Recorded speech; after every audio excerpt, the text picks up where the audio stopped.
Welcome to Bam Bam's Boom Boom Room, starring your host, Bam Bam, and frankly, whoever the fuck that I want. Og velkommen her til Bam Bam's Boom Boom Room, og i dag, der har vi en speciel gæst. Det er nemlig Morten Jessen. Ja. Og du er forfatter, kampsportsudøver, musiker og også veteran. Ja. Og du kommer lidt anbefalet hos mine kollegaer i et vist sted hen. Så hvordan går det ellers? Det går glimrende. Det går glimrende. Ja, det gør det. Og du har gang i mange ting, kan jeg forstå. Ja, lige i øjeblikket, der slapper jeg lidt af. Der slapper du lidt af. Ja. Og ellers så er der bare fuld fart fremad. Ja, altså, det kan jo kun gå så langt, eller gå så hurtigt, som det nu engang gør, jo, altså. Ja. Det handler om at være tålmodig. Tålmodighed er en dyd, og en som mange ikke ejer. Ja.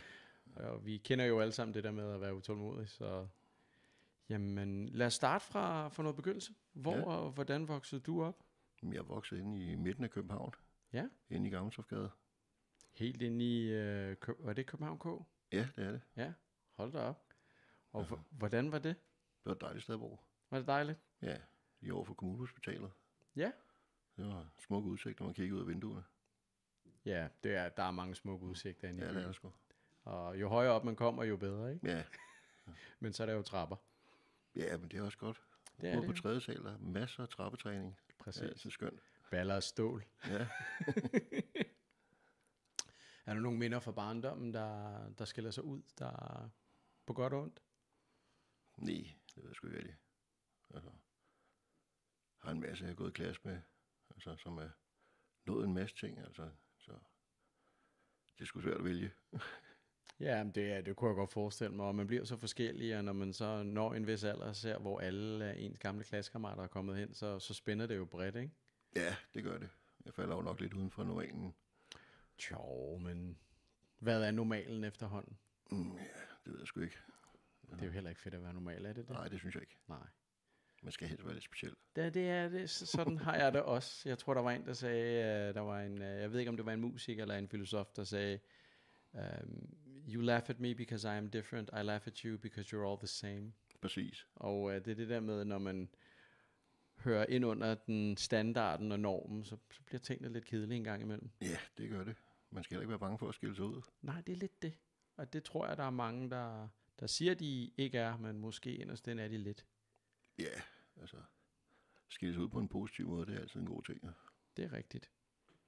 Og jeg kan se, der er noget kampsport, der kommer ind i billedet. Og hvornår kommer det sådan ind i billedet? Omkring 7-8 år, tror jeg. Det du var 7-8 år gammel? Ja. Og hvad startede vi med der? Startede med judo. Wow, ja. Det er Gik godt. jeg så til et års tid, og så begyndte jeg på karate efterfølgende. Hvilken form for karate? Med Kyokushinkai. Kyokushinkai. Er det der er knockdown? Ja. Ja. Så gik jeg så til det et par år, og så gik jeg til noget, der hedder street fighting efterfølgende. Hvad årstal er vi i der? Ja, det kan jeg sgu ikke huske. Det var mens jeg gik i folkeskolen. Okay. Men street fighting, der er vi jo også ude i noget, der er jo lidt mere nogle andre stilarter, nogle andre teknikker. Ja. For at sørge for at få luk og sluk i så hurtigt som muligt. Præcis. Sådan Wing Chun, måske lidt Krav Maga. Jeg har dyrket Wing Chun efterfølgende, så... Ja. Og det er sådan en blanding af nogle forskellige kampsporter. Det er ligesom, altså, MMA, du ved, ikke? Ja, men det er jo, jeg ser det jo loyalt hver søndag, hvis jeg kan. Så jeg følger jo godt med i UFC og i MMA. Så jeg prøver på One og de andre, men det kan være lidt svært, da de ikke er så tilgængelige, men bare på YouTube, ikke? Ja. Så det er bare kampsport generelt, du synes, der er fascinerende, eller har der været nogle bestemte stilarter, som du ligesom har søgt hen imod? Jamen, altså, jeg synes bare, kampsport til at begynde med var utrolig fascinerende. Jo. Altså, der var ikke så gammel og vidste ikke så meget, så det var jo bare med at klø på. Jo. Det er jo det. Og nyde det og lære så meget som overhovedet muligt. Ikke? Og så er jeg så blevet ældre, og så har jeg prøvet flere forskellige kampsporter og analyseret en masse forskellige. Ja. Og så finder man ud af, hvad for nogen, der er det bedste. Jo.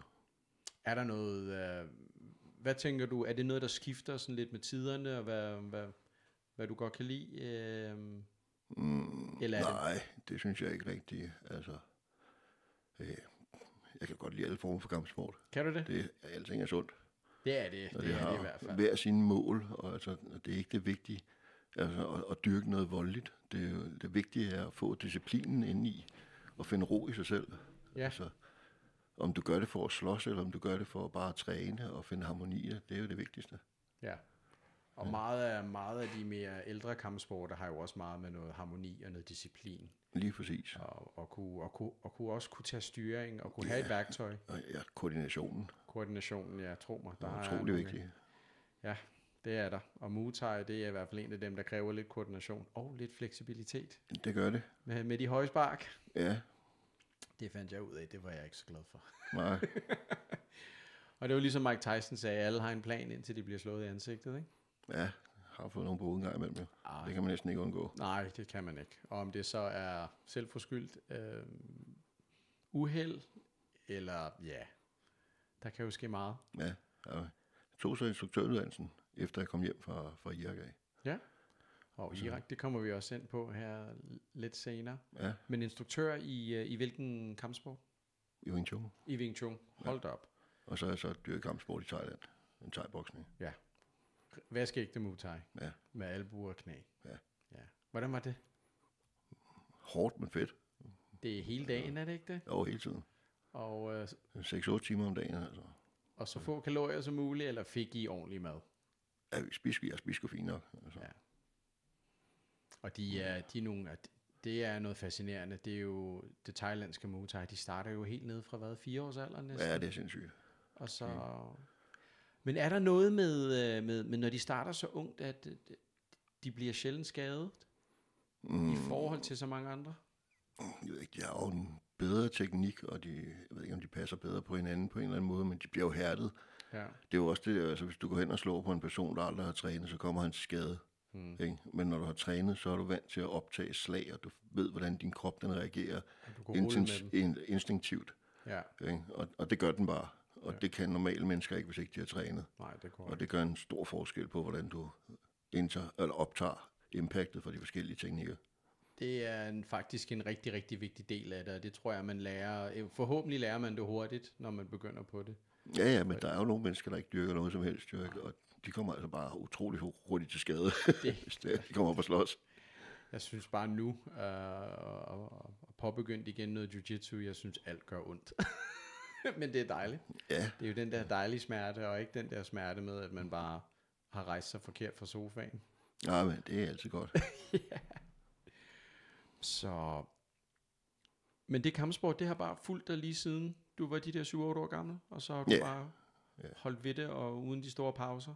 Ja, men jeg blev også opdraget med Bruce Lee og alle de her andre der, som man gjorde dengang. Jo. Ja, da. Så Chuck Norris. Også, ja, selvfølgelig. Er der en favorit Bruce Lee-film? Nej, jeg synes Jackie Chan var den sjoveste. Det var han også. Altså, og han var på en eller anden måde også. Det var med alting. Alting er et våben. Ja. Det synes jeg er genialt.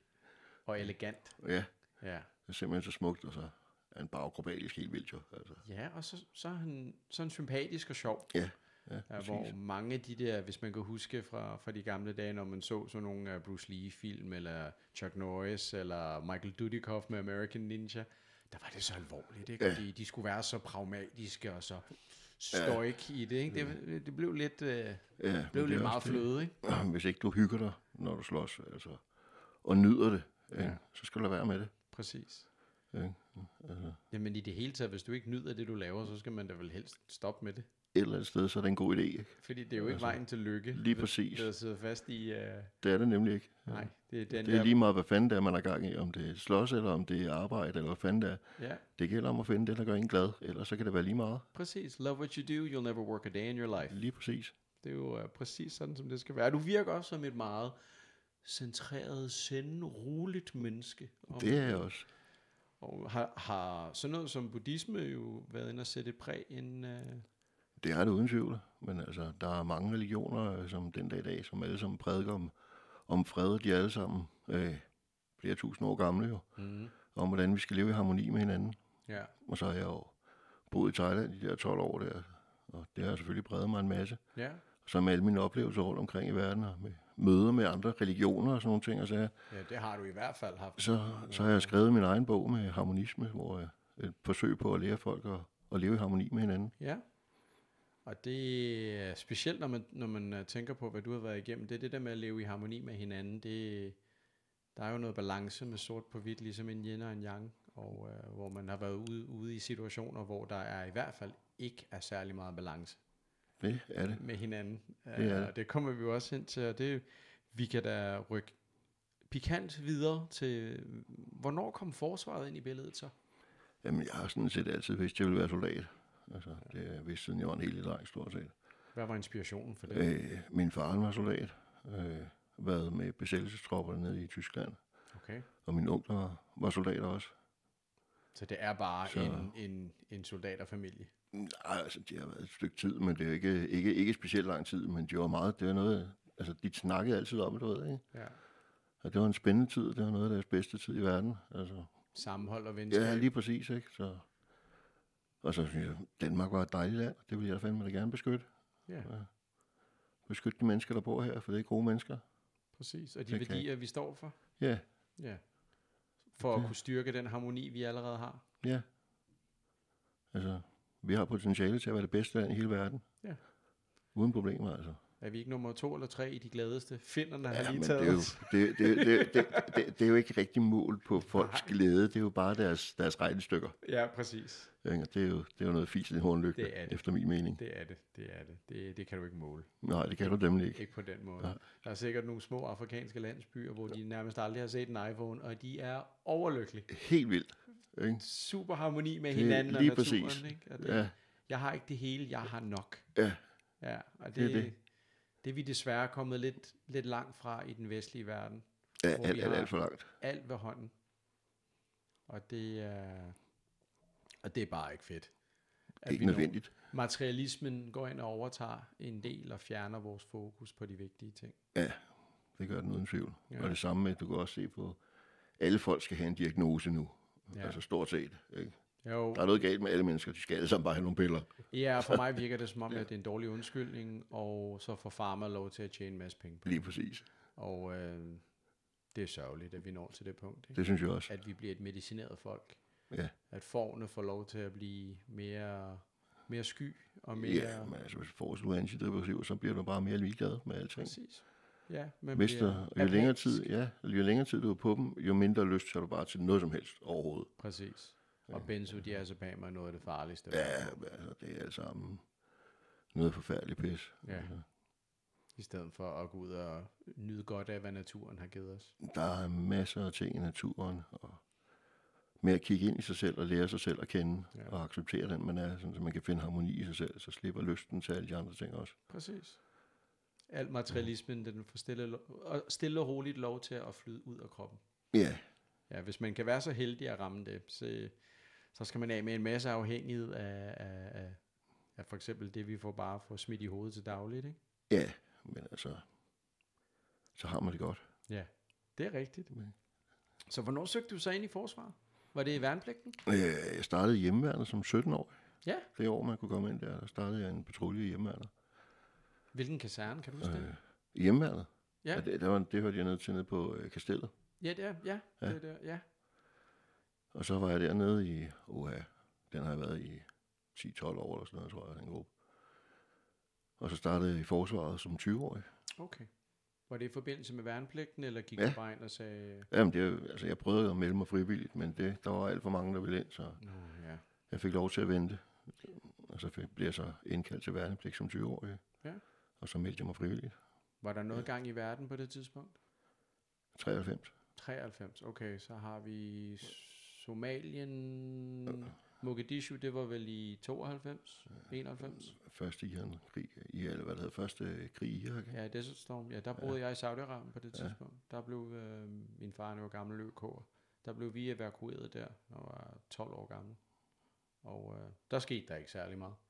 Det var Kuwait, der var målet. Og, ja, men det var den tid, jeg var inde som soldat. Ja, så der skete ikke så meget der. Nej, der skete ikke så meget, men der er jo altid krig rundt omkring. Jo, spørgsmålet er, om det er noget... det er bare noget, man sætter fokus på, men vi er jo med i NATO, så man kan aldrig vide. Nej, det er jo det. Altså, selvom for NATO er en selvforsvarsalliance, så har de jo angrebet et par gange også. Jo. Der har i hvert fald været nogle undskyldninger, som har været meget dubiøse, lad os sige det på den måde. Ikke? Og også nogle af dem, der har været bevist nu, at lodret løgn, ikke? Lige præcis. Så, men ja, så kom du ind, og hvor endte du så henne i din værnepligt så? 5. opklaring. 5. opklaring? Ja, der var jeg spejder. Hvor var de stationeret henne på det tidspunkt? Nede i Næstved. Nede i Næver, okay. Og var det spændende at være i opklaring? Ja, det er fedt. Ja. Jeg kørte spejder op så i opklaringen. Så det var GD'erne, og var der crosser? Kørte de på crosser der også? Ej, der var en enkelt, der havde en ordinans. Ja, en ordinansmaskine, ja. Det har de ikke mere. Har de ikke det? Nej, men de har ikke noget, de kører rundt i de her store panserkasser der. Ja. Det er slet ikke noget med spejder som i gamle dage. Nej, slet ikke. Og ikke... Ja, alt er jo skiftet ud. Det kommer vi også ind på. Så det var... Og hvad skete der så der? Så graduerede du der, og havde lyst til at stige i graderne, eller hvordan? Jamen, så ville jeg udsendes. Jeg tror, udenpro for, jeg fandt, var nummer 7 eller sådan noget. Jeg kan ikke huske det. Ja. Men så fik min far en hjerneblødning, så der blev jeg hjemme. Okay. Han havde det ikke specielt godt. Nej. Og det gik så nogle år, inden han døde. Altså. Okay. Hvor var den udsendelse? Hvor skulle det have været, hvis det var? Var det... Bosnien. Det var i Bosnien, ja. Ja, den er grim. Ja. Men du endte med at komme ud på et tidspunkt? Ja, jeg var i Bosnien på hold 7. På S-forhold 7. Okay. Og var det med de blå hjelme?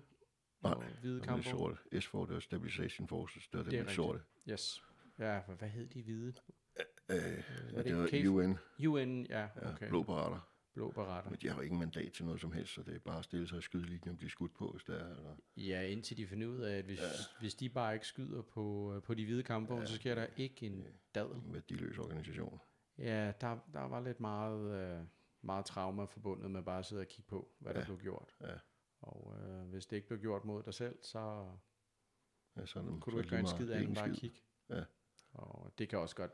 Det ødelægger folk endnu mere at stå og være vidne til noget lort, uden at kunne være deltage aktivt. Velvidende, du var ikke alene, var du udstyret korrekt. Struktur. Ja, og se det. Ja. Altså se det ske for uskyldige mennesker. Ja. Ja. Den er ikke god. Nej, det er den fandme ikke. Men hvad med gode og dårlige oplevelser ved din tid der? I Næstved? Ja. Eller på Bosnien? Lad os tage fra Næstved. Dejlig oplevelse. Altså, jeg er jo glad for at være dernede. Jeg elsker at køre spejder. Og have den gamle M75'er på skulderen? Ja. Ja. Og det gamle LMG, det var smukt. I frygt for at få lidt vrøvl, så må man sige, de kaldte den nazisaven, fordi den sat alle hoveder ned. Ja, den er dejlig. Ja, tung som bare fanden. Ja, for helvede. Ja, nu er det jo... Godt våben. Ja, og stabilt, og den driftsikker. Ja. Ja. Bare opgradere den til en bedre version, det tror jeg også, tyskerne har gjort, men vi valgte så en anden en. Ja, jeg ved ikke, hvad tyskerne kører med nu efterhånden. Det er vel noget HK, tænker jeg sikkert. Eller noget SIG. Det er en opgradering, stort set. Ja, det er det. Ja. Og i Danmark, der har vi valgt at opgradere til noget fra 1960. Ja. Okay.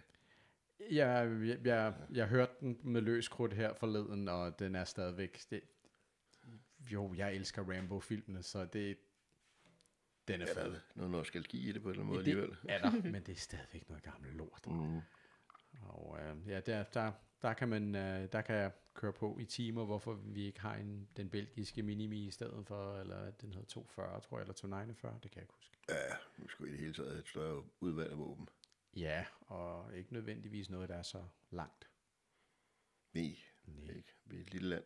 Ja, og når vi skal omstille forsvaret fuldstændig i forhold til, hvad jeg har idéer.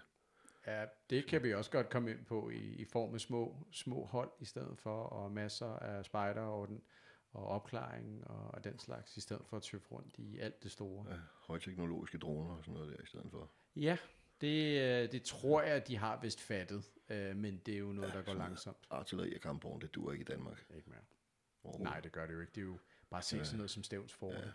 Skal luftsætte små specialenheder eller elitesoldater med helikopter hele tiden, men der kan kæmpe også. Præcis. Så du har en massiv indsats, og så du kan have over det hele på en gang. Og en masse små hurtige både. Ja.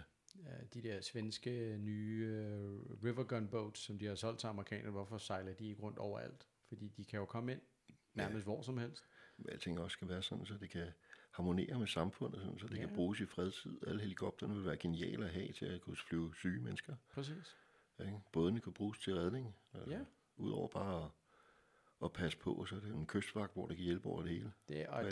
Når vi har så meget kystlinje, hvorfor har vi ikke en bedre kystvagt? Ja. Altså, du kan jo bare se, da de unger, de raserede jo kanalerne på deres jetskis. Der var jo ikke nogen politibetjente, der kunne sejle efter dem på det tidspunkt. Og det er de så fået nu, på baggrund af, at der skete et dødsfald. Sørgeligt, at der skal ske så meget, før der kommer noget nyt, ikke? Ja. I stedet for at sende nogle af kystvagten ind, lad politiet klare det på land, og så lad kystvagten eller marinehjemværnet, eller hvem ellers til at stå for det. Ja. Der er jo folk til det. Og så bare udstyr til det. Ja. Og hvad så, hvordan var din udsendelse så til Bosnien? Var det begivenhedsrig? Nej, det var sgu stille og roligt. Altså, jeg havde nogle udkaldt ud som QRF-spejder, men ellers synes jeg, den var stille og roligt. Det var skide sjovt. Det var skide sjovt. En fed oplevelse. Og gode, hyggelige mennesker at møde, og landsbyer, og ja, det ny synes kultur. jeg altså meget. Altså at køre rundt i bjergene. Der er jo nogle af dem, der bor ligesom i stenalderen stadigvæk. Jo. Ja. Det er meget sådan, det er vildt at se. Og meget billedskøn også, tænker jeg. Ja, det er sindssygt. Dejligt at køre rundt ude i bjergene. Ja, i gederne. I gederne der, ikke? Du lever bare udenfor altid. Ikke? Ja. Det er skønt. Hvordan var lejren? I Bosnien, det var sgu meget fedt. Den lå inde i sådan en stor hal. Ja. Så altså, der var nogle store huller i krater i taget, du ved, ikke, rundt omkring. Men alting var inde stort set. Ja. Så var der en løbebane udenom, og hvor der holdt nogle køretøjer og alle mulige forskellige ting. Men alle farberne lå inde i en stor hal, så der var næsten altid tørvejr. Ja. Ikke? Udover vandpytterne for hullerne i taget. Og ikke nogen bemærkelsesværdige følinger eller et eller andet? Nej. Det var ikke den omgang? Nej, det var sgu stille og roligt. Og det var mere med forbi, hver gang vi kom, der var noget. Altså, man kan ikke nå at komme ind til byen. Det tager et kvarter at køre ind til byen, ikke? Så er tingene jo ligesom stillet af, inden man når der. Ja. Ja. Det er jo lidt ærgerligt, ikke? Ja, det er lidt ærgerligt. Men ja, jo. Men altså, det er jo en del af øvelsen. Det er det jo. Men er du så bedre rustet, når du kommer hjem fra den udsendelse? Har du fået noget med hjem i bagagen på det? Ja, jeg synes, det var en fed oplevelse, og altså sådan noget, det ville jeg da helt vildt gerne gøre. Altså, det var dejligt at komme ud og være en del af, at køre rundt og snakke med alle de her forskellige mennesker, og prøve at hjælpe dem på en eller anden måde. Sådan lidt hearts and minds, ja. Lidt eller de grønne beretter, om man vil lige ja, man kører rundt og tager rapporter og afleverer tilbage og sådan noget, og interviewer alle de her forskellige mennesker der i håb om, vi kan få noget førstehjælp og noget nødhjælp og sådan noget tøj ud til dem, eller hvad fanden just. De går og mangler derude i bjergene der, ikke? Ja. I kom ikke ind til nogle byer, hvor skaden var ligesom sket? Jo, der er masser af smadrede byer. Altså, og ruin over det hele. Ja. Okay. Det er jo... De raserede fuldstændig nogle af landsbyerne, der var ikke mere tilbage. Nej. Ja, det ser vi også desværre i dag. Over i Ukraine, desværre. Ja. Det, igen med artilleri, ikke? Ja. De er jo så glade for det artilleri. Ja. Det er bare hamre, ikke? I stedet for at være lidt mere præcisionspræget. Ja. Men når man ikke har bedre, så må man jo bare tæppe. Det er det. Det er deres indstilling til det. Ja, men stadigvæk bedre end A-våben. Ja, og... så går det helt galt. Og biologiske og kemiske, ikke? Ja. Godt, der ikke er mere sennepsgas og, hvad hedder det, saringas og alt det andet. Nej tak. Det holder ikke. Nej. Det holder ikke. Men så efter den udsendelse, så kommer du så hjem. Ja. Og hvad sker der så i forsvaret der? Er du lidt i venteposition, eller? Ja, så hygger jeg mig hjemme, og så søger jeg om at komme ud igen, så...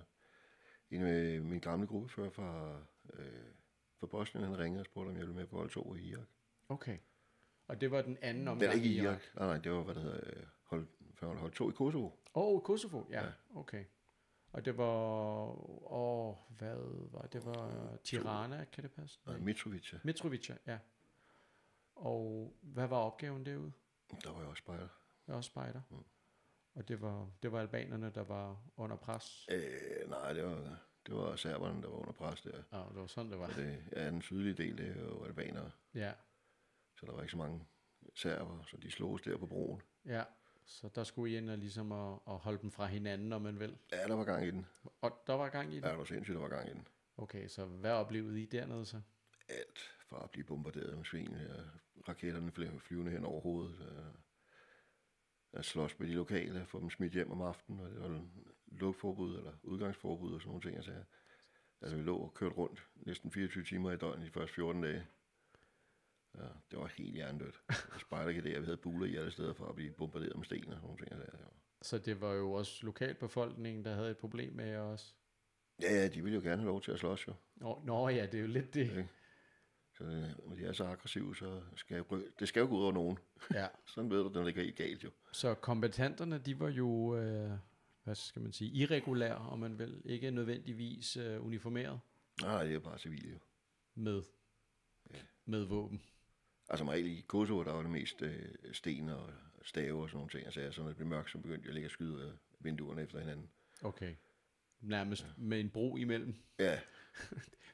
der er lidt noget tegneseriesagtigt over det, ikke? Ja. Bare sådan, nu er klokken mange ind, og så bare... Ja, og så en gang imellem, så er der angreb over på den anden side. Sådan noget, altså. Så er det... Så er det dumme mennesker, der er stive, der skyder hinanden og sådan noget der, ikke? Altså. Var det ikke... jeg havde lidt det... så har jeg haft et helt forkert indtryk af, hvad der foregik derovre. Jeg troede mere, at det var meget af det der, igen med en borgerkrig lignende tilstand, og ikke bare... Det var det også, altså. Altså, det var ikke på den samme måde, som det har været i Bosnien. Nej. Ikke? Det blev stoppet inden, at de nåede at slå så mange ihjel og bombe hinanden og sådan nogle ting. Altså, men det er også ligesom en enklave for sig selv. Ja, præcis. Ikke? Hvor de andre også ligesom lidt ligeglade med dem. Ja. Ikke? Så de må ligesom klare sig selv et eller andet sted. Men var de efter jer? Altså, kunne de finde på at gå til stålet mod jer? Ja, det er derfor folk de stod nede og prøver at splitte dem ad. Ja. Ikke? Så står soldaterne i midten med skjolde, og så står de ellers på hver sin side og kaster sten ind over. Okay. Så det var også sådan noget riot control? Ja, det var riot control hele tiden. Det var der mange indsat i hele tiden. Okay. Vi havde skjold og blå hjelme og knibler og sådan nogle ting. Og sager.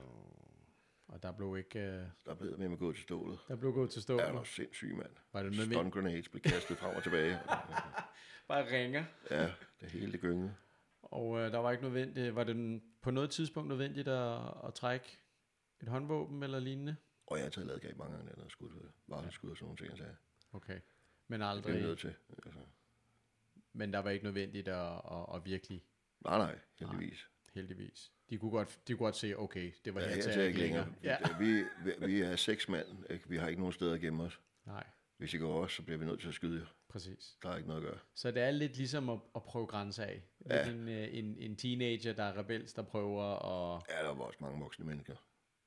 Ja, okay. Ja. Det var der også. Men de oplevelser dernede, det var noget helt andet end du sindssygt. Hvad kom du hjem med der? Af oplevelser? Jeg havde det ikke særlig godt, da jeg kom hjem. Okay. Var du klar over, hvorfor? Overhovedet ikke. Altså, jeg kunne ikke holde ud at være nogen andre steder. Og det eneste, jeg kunne tænke på, det var soldat igen. Ja. Så jeg søgte ind til Bornholm, og så tog jeg det over. Okay. Så du var måske lidt... jeg har hørt andre tale om den her... de kalder det... Jeg ved ikke, om du kender Tyler Gray. Det er ham, der har været deltager og så også skrevet nogle bøger og lavet nogle serier, blandt andet SEAL Team, hvor han fortæller om, at når du er vokset op med kaos, så at det er det, du søger efter. Og når det kaos bliver til stilhed, når du kommer hjem, så savner du det kaos, så du får faktisk traumer af det stille. Ja. Og det er det der med, at nu skal du sidde her, så klokken 6 i morgen tidlig, så skal du ud og arbejde på noget, som slet ikke tiltaler dig overhovedet. Var det sådan? Ja, man hører ikke hjemme her. Nej. Man hører hjemme i krigen, altså et eller andet sted. Ja, og kammeratskabet og alt det, der hører med. Tilbage til forsvaret. Så du røg tilbage, og så røg du ind til Bornholm? Ja, så røg jeg til Bornholm. Det var et dejligt sted at være. Igen, som spejder. Som spejder igen. Ja. Hvad med din rang på det her tidspunkt? Er du stadigvæk... Overkonstabel første grad. Du er overkonstabel første grad? Ja, overkonstabel på den første udsendelse. Okay. Og hvad træner I så der med øvelser, og hvad gør I klar til der på Bornholm? Altså opklaring. Det er bare opklaring? Spejderarbejde. Masser af sløring, og så ud at snige? Ja, men det var så med de gamle idéer, jo, så gamle taktikker. Okay. Ja. Fedt. Ja, det var fandme sjovt. Det var, og kan du huske, hvad årstal det var? Jamen, der har jeg været fra 99, 2000 til 2005. Så 2006, tror jeg, sluttede. Kan ikke huske. Så du fik M95'eren så på et tidspunkt. Det må have så været afsted. Jeg har kun været udsendt med 95'eren. Du har ikke været udsendt med 75'eren? Okay. Men skolet i begge to? Ja. Jeg har skolet i mange våben. Ja. Også, hvad hedder den, maskinpistolen MP49? Ja. Og hvordan var det at skifte til M95'eren i forhold til 75'eren? Det var lidt ligesom at skyde luftgevær til at begynde med. Ja, var det ikke det? Ja, det var sjovt. Men det var også lidt sådan, kan de her slå noget ihjel? Ja. Det var ligesom en ærtebøsse. Ja, men det er jo noget helt andet, og det er jo en helt anden patron, som man er nødt at gøre, ikke? Ja. Den sparker jo slet ikke, og den vejer jo. Der var mange af de gamle, jeg har talt med også, der siger, det er jo noget plastik noget. Ja. Det kan du slet ikke forholde sig til. Du skal have noget gammelt og med et, noget, der er vigtigt. Ja, man må gerne kunne se, når man rammer. Ja, det er lidt det, ikke? Og man må sige, 556'eren, den fiser direkte igennem, hvis det er det, ikke? Hvor 762'eren, der bliver man sat lidt på numsen. Ja, der blev sat lidt på plads forhåbentlig. Ja. Og så ligesom om, så kan man også se, når der sker noget, jeg rammer rent faktisk noget. Ja. Der er også en væsentlig længere rækkevidde på 762'eren, end der er på, det er der også. På 556'eren. Ja. Men det går lynende stærkt, den der lille 556'er. Ja. Er den ikke en anelse større end kaliber 22? Ja. Jo. Lille smule. Det er meget lidt. Ja. Så hvad sker der så i verden, når du er på Bornholm? Den er dejlig. Den er dejlig. Det er dejligt at være soldat. Ja. Uden tvivl, det er godt at have PTSD at være soldat. Altså, det er en sund ting et eller andet sted. Du er agtpågiven hele tiden jo. Ja. Det hele kører bare fuldt skudt ud af. Og hvad kan du mærke af det her PTSD, når du... Det kan jeg ikke mærke. Det kan du ikke mærke, men er der nogle ting, der... Nej, jeg føler mig bare hjemme. Okay, så du føler dig hjemme tilbage ja. På en kaserne sammen med dine gutter. Ja. Og du ved lige præcis, hvad du skal fra... Ja. Det hele kører systemet, det er dejligt. Ja. Og det var noget, du havde brug for? Ja, det slapper jeg af, jo. Der slapper du helt af. Så ved du lige præcis, hvad dagen skal gå med, fra start til slut. Det er dejligt. Og så, hvor længe er du så på Bornholm, indtil der er noget nyt, der dukker op? Jamen altså, jeg bliver jo på Bornholm, og så tager vi så til Bosnien først på hold 7, eller Kosovo hold 7 er det. Ja. Og så er jeg dernede et halvt år mere, og laver de samme ting igen. Det var sådan mere stille og roligt som hold 7 i Bosnien. Okay. Der var lidt slagsmål og lidt forskellige ting rundt omkring, ikke? Men ikke noget vildt. Nej. Hjælpe politiet og sådan noget, du ved, ikke? Ja. Alle mulige standard udsendelse. Og så kommer vi hjem, og så skal vi så til Irak. Så er jeg med på hold 1 og hold 2. Hold 1 og hold 2, okay. Og Irak, det var a completely different animal. Nej, det var god gas. Ja, hvor var I henne i Irak, kan du huske det? Fanden hedder det er nord for Basra. Nord for Basra, ja. Okay. Jeg kan ikke huske, hvad hedder den? Eller Al-Faw. Nej, det var der, hvor vi havde... Det kan jeg sgu ikke huske. Nej.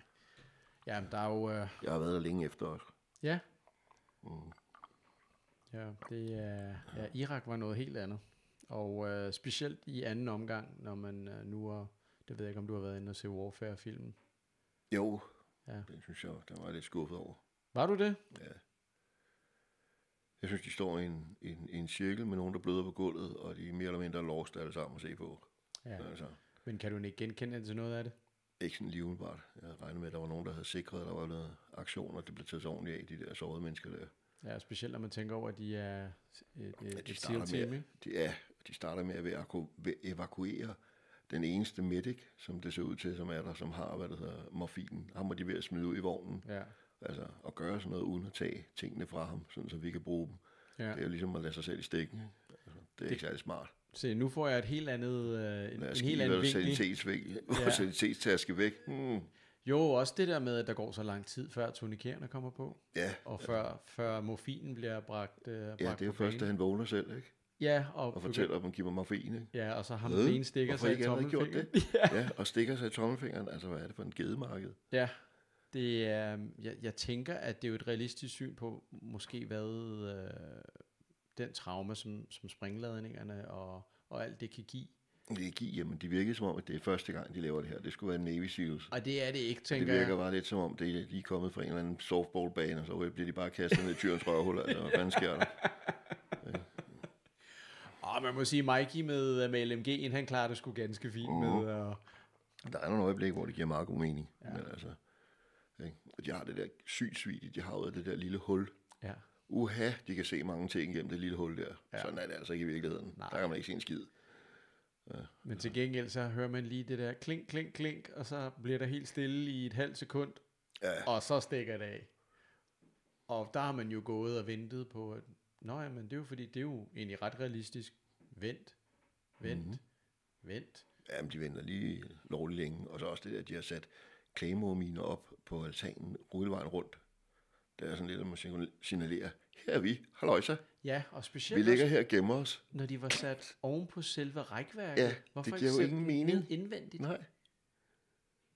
Ja, og så, der var nogle ting, hvor man tænker operationel efterretning.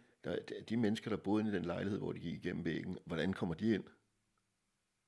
Ja. Der må jo være en anden dør, de kunne have brugt i stedet for at skulle slå hul i væggen. De vil ikke muret inden de stakler, der bor derinde. Nej, der må være noget udvendigt trappe op. Ja, og så ikke været små og snedige og lige smut rundt om hjørnet, og så lade være alarm. Og så måske lade være med at vælge en bygning, der er så tæt på de omkringliggende bygninger. Jamen, det var fordi deres mål, det var den der moské, som de skulle ligge og kigge på. Ja, det er rigtigt, ja. Så der kan man ikke altid vælge der, hvor man vil være.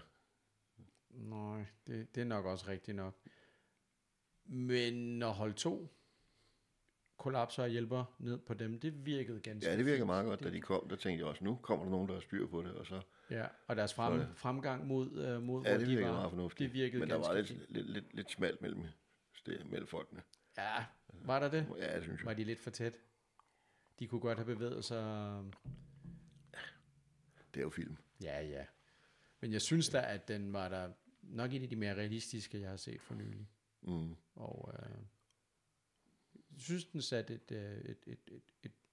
et stort indtryk på mig i hvert fald, og har set den nu 2 gange yderligere herhjemme også. Jamen, det er også nogle gode effekter, det er det da helt sikkert. Og ikke noget musik, og et rigtig godt lydspor, specielt med LMG'en.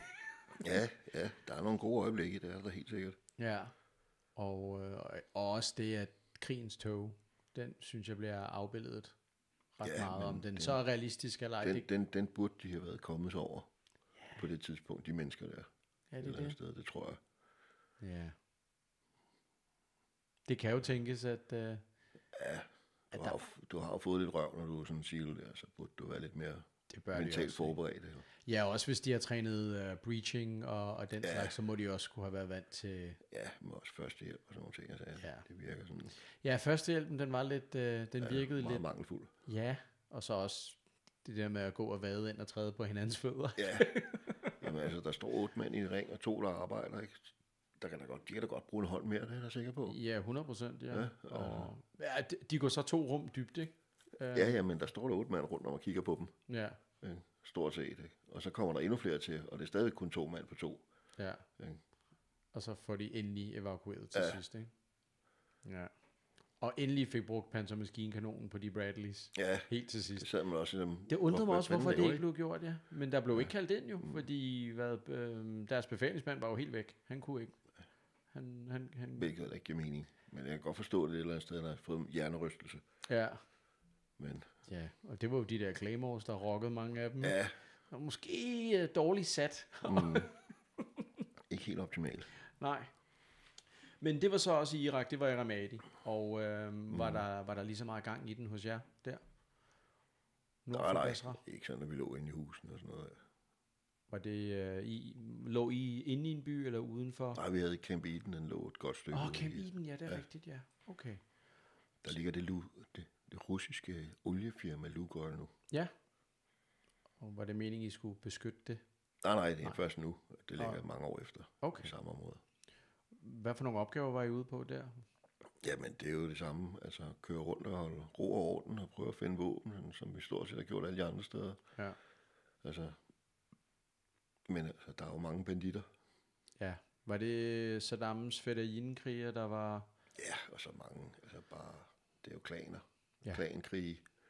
De er jo bindegale dernede. Ja, det ser du jo også i Afghanistan også. Ja, det er hele tiden. ikke tæmbart områder, fordi landsgrænser er vel ikke rigtig noget, man lige lever efter. Ja. Så der havde vi, vores deling havde noget, der hedder Almedina. Ja. Og der lå vi så og kørte rundt ned. Det var, vi havde, jeg tror, et område på størrelse med Fyn eller sådan noget der. Nå. Til vores 3 delinger, til at køre rundt og holde styr på.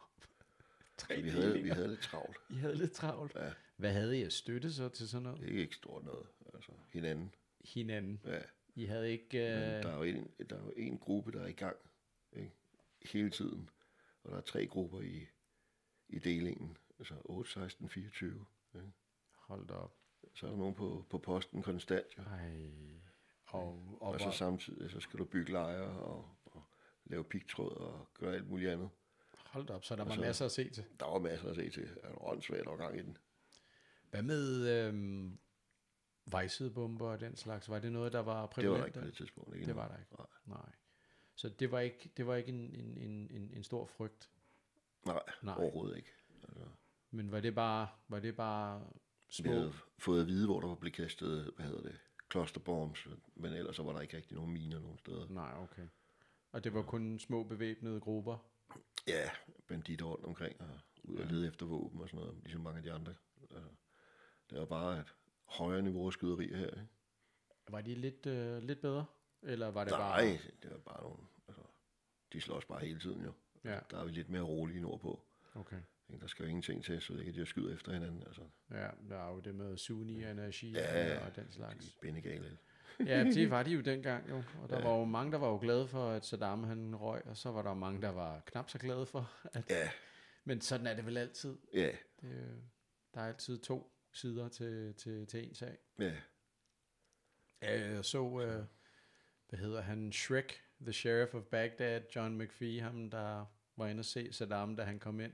Han havde jo været inde i hans hus og tage hans hat. Og tænkte, det er rimelig mobilt, men fedt nok alligevel. Ja, det skulle bare god gas. Ja. Og det var også nogle flotte huse hernede. Nogle flotte paladser. Et par stykker, ikke? Ja.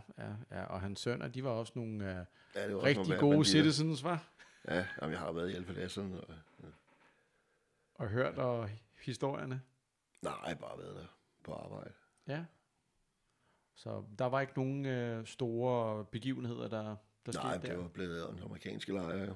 Nå, ja, og engelske lejre nede i Basra. Så I arbejdede I med andre nationaliteter dernede? Ja, både englænder og amerikanere. Regulært? Det er jo en stor forsamling jo. Vi skal jo arbejde sammen med hinanden, for vi grænser op til hinanden, så vi skal vide, hvad hinanden laver hele tiden jo. Præcis. Og så hvis der er operationer i et andet område, så kan vi blive kaldt til at hjælpe, hvis der sker et eller andet. Ikke? Var det almindelig regulær enhed, eller var det noget lidt højere op? Det var Paris, vi arbejdede sammen med. Med britterne? Royal Paris? De er også nogle børster, er de ikke det? Ja, de er gode drenge. Ja, og søndagsudstyr er noget lort. Ja. Altså, alle hader Enfield. Ja, men de bliver bare, altså de stakkels englænder, siger jeg bare. Ja. Altså, de bliver bare behandlet som skidt, og de får bare lort at æde hele tiden. Altså. Ja. Det er simpelthen arme stakler. Ja, hvad med amerikanerne så? Ja, det er fandme god mad. God mad. Og, ja, og sindssygt. Det er en ren ferie. Altså hummer til aften flere gange om ugen. Altså, det er helt blæst. Ja. De der defax, de har den dag i dag, der hold da kæft, mand. De har også en mobil Burger King, de kan flyve ud. Ja, og jamen, der er Cinnabon, og der er alle taco-beder, og jeg skal give dig også noget lidt helt lortet der. Det skal jo slet ikke være det bliver fløjet ud. Ja, men var de også regulære, eller var det også nogle specialister? Dem vi arbejder sammen med, og vi arbejder ikke sammen med amerikanerne specielt meget. Nej. Så der var ikke noget lidt misundelse på gear? Overhovedet ikke. Altså. Det var der ikke? Nej. Altså, de kiggede på os. De syntes, det var nogle fede køretøjer, vi havde. Men når de åbnede kølerhjelmen, så grinede de. Ja, fordi den var så lille. Ja, det var lille, og så er det den første model, ja. Motoren er den allerførste Hummer, og det første stel, den er bygget på, så det var håbløst bagefter deres. Oh god. Ej, det kunne jeg godt forestille mig. Men de havde da nogle dele, vi kunne låne. Ja, der var ikke noget gearbytning eller et eller andet? Jo, det er der altid. Det er der altid. Havde I havde fået tyren på til den tid? Nej, det var sindssygt. Nej, det var... Nej. Hvad var det? Var det flakvesten? Den gamle, ja. Den gode gamle. Med høj krav? Ja. Den var varm og tung. Det var fucking varm. vi tog den på til at begynde med det, ikke? Men vi kunne ikke drikke så meget vand. Vi var ved at dehydrere, vi alle sammen vi var ved at falde om, og sådan noget hovedpine og sådan noget. Vi har stået derude i 2 timer, men det pissede af os, altså. Vi blev nødt til at tage de der vestdage, for det var så varmt derovre. Selv de lokale, de var chokeret over, så varmt det var derovre. Altså, og vi svedte, som vi havde jo slet ikke afklimatiseret os endnu. Nej. Ikke? Så det var bare af med de veste der, og så må I bare løbe hurtigere, dreng. Så er det på med kampvesten igen. Så kørte vi det ved dem. Så. Og det virkede? Ja, det virkede sgu fint. Og I kom alle sammen helt skinnet hjem fra den omgang? Ja. Og der var ikke de helt store tics, eller de helt store følinger, eller kontakt? Jo, det var der et stykke af, ja. Var der det? Ja. Nogle bemærkelsesværdige, hvor der var? Nej. Ikke noget. Det var bare... Det var, hvad det var? Ja. Jeg holdt 2. Der blev jeg jo anklaget for at køre for langt frem i kampen. Ja. Blev du anklaget for det? Ja, vi var ude på sådan en QRF-mission. Ja. Og så blev vi bedt om, hvor langt vi kunne køre frem. Og så kom vi jo frem til, at vi blev skudt, og så trak vi os igen. Okay. Og det er sådan... Og så holdt vi der i lang tid. Og det lukkede af, for der ikke var andre, der kørte ind der. Igen sådan en af de her stammekrige der, hvor de var gået amok. Altså. Så gik du ud over jer lidt? Ja, så gik vi ud og ligesom og kiggede, hvor at det blev afgrænset af, ikke? Og sørge for, at der ikke er nogen andre, der kom ind i området. Ja. Hvad var jeres beføjelser der, med hensyn til besvarelse? Hvis vi føler os troede. Ja. Vi er jo i krig. I er jo i krig. Ja. Der var nogen, der skulle finde alle de her...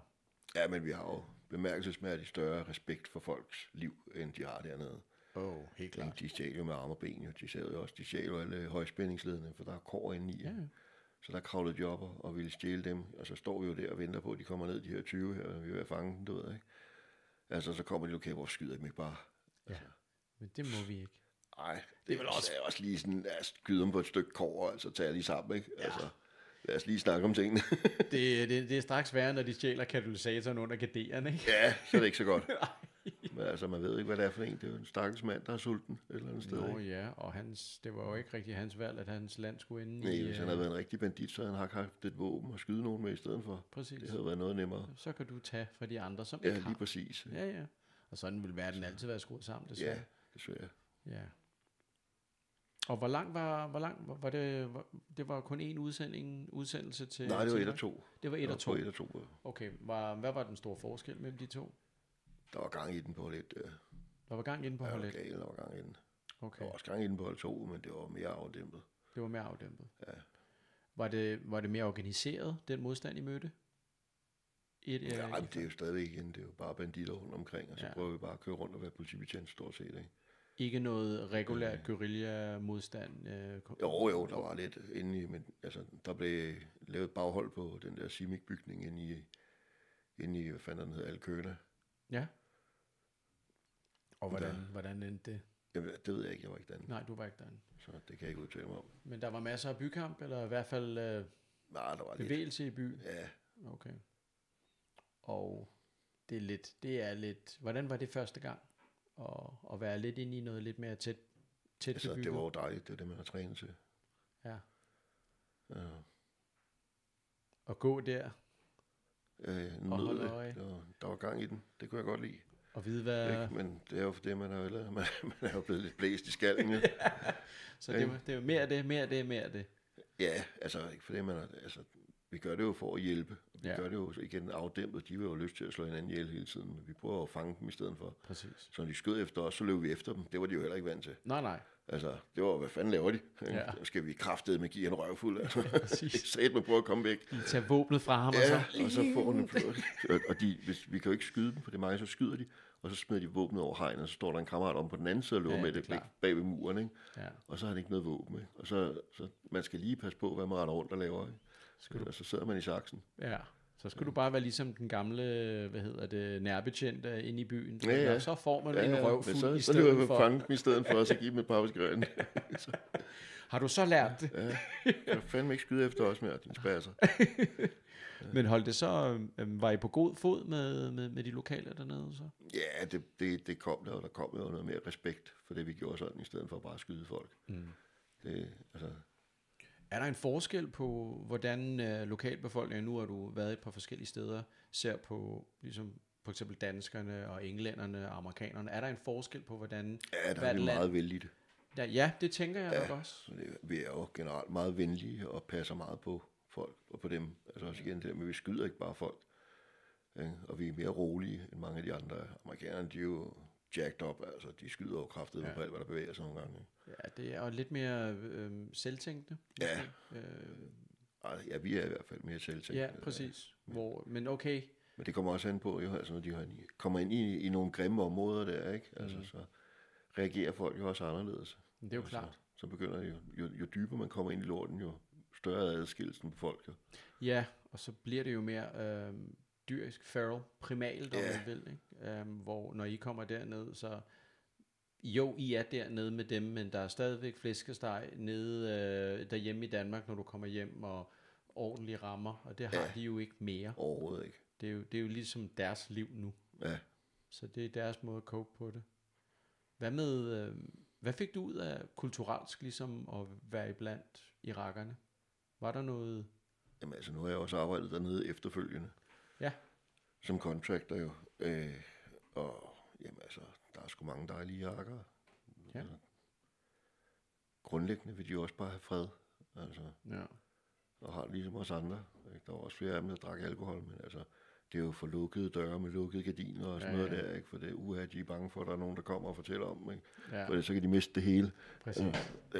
Sådan et stikkersamfund, ikke? Hvor de, altså, hvor de bruger religionen til det. Altså, det er sådan lidt... Det er lidt en anden verden, og når jeg selv har boet der, har jeg kunne se, hvordan kulturforskellen er, og de jo, man kan bruge religion som en undskyldning, men det er det jo ikke. Nej, det er jo ikke. Det er jo et helt andet kultur. Man skal ikke bruge sådan en bog for at fortælle mig, at jeg er et dumt svin, altså. Nej. Derfor kan jeg godt gøre sådan, haha. Ja, præcis. Det er noget. Ja, og det er igen det der med, at det er bare sådan, som du har fortolket. Ja, men det er det der med, hvor de tror, de er overmennesker, ikke? Ja. Det duer ikke. Jo, at det kommer alle sammen fra det samme sted. Præcis. Altså, kan du forestille dig, hvis vi brugte Ringenes Herre som en nabi, så ville det jo også være noget helt andet. Ja. Men så kom du hjem efter anden omgang i Irak. Ja. Og hvad skete der så? Ja, der var jeg jo rasende på hele verden. Altså. Hvor kom den raseri? Jamen, det var blandt andet på den der, episode der, hvor jeg blev bedt om at køre frem. Der blev jeg jo truet med krigsret, fordi jeg havde kørt for langt frem i kampen. Det blev der så ikke noget af, for det var jo på bånd, det der han havde sagt. Så det var sådan, men det rendte rundt med den over i 1,5 måned der, at blive anholdt og sådan nogle ting. Altså jeg har afhørt af MP'erne midt om natten, når man kommer hjem, ikke? Altså vi var inde og snakke med dem flere gange om alt muligt andet, der var sket, ikke? Altså med de der auditører og sådan noget fisk der. Altså så havde man det sgu ikke særlig godt med det her show her med. Nej, så føler man sig lidt efterladt i stikken. Ikke? Ja, totalt i stikken, altså. Chefen der kom ind til ham og spurgte, hvad, du må da sige noget, for det, du kender mig, det kunne jeg aldrig finde på. Ja, det må du selv ordne dem. Altså. Okay, så det vil sige, altså, selv op i ledelsen der var ikke meget opbakning. Ja, men altså. Var det jo ikke ham, der havde givet den befaling?